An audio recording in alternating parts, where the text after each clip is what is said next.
दुलारी पुत्र का नमन स्वीकार करें। तो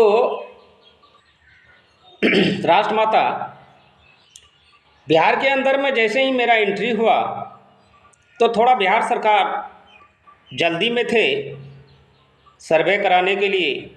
जो ज़मीन का सर्वे चल रहा है, थोड़ा रुक जाता तो एक ही साथ हो जाता कम से कम,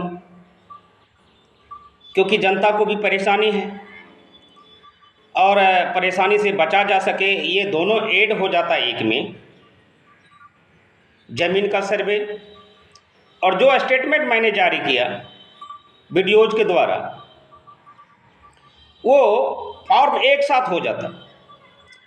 तो जनता को जनगणना करना, जाति जनगणना कराने में भी और साथ के साथ ज़मीनी सर्वे भी सुलभ हो जाता।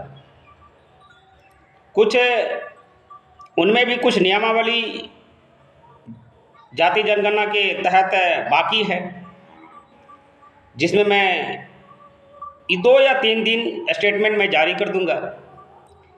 लेकिन इनको, बिहार के जो सर्वे हैं, इनको थोड़ा रोक दिया जाए। इसलिए रोक देना ज़रूरी समझता हूँ कि फिर पीछे जाति जनगणना आ रहा है तो हर एक प्रतिनिधि से लेकर के जनता भी इनमें परेशानी का सामना ना कर सके, इसलिए दोनों अटैच हो जाता। तो जैसे मैं एग्जाम्पल के तौर पर, उदाहरण के तौर पर मैं सभी को बता देना चाहता हूँ, सभी के बीच में, कि अगर किसी पिता को 2 पुत्री हैं, अगर एक साथ शादी तय हो जाता है तो बाराती का खर्चा उठाने में सुलभ हो जाता है। ठीक उसी प्रकार से हमारा देश भी एक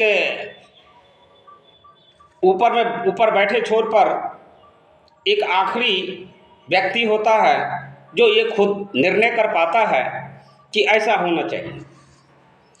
उनके तहत मैं ज़मीन सर्वे और जाति जनगणना दोनों अटैच चाहता हूँ।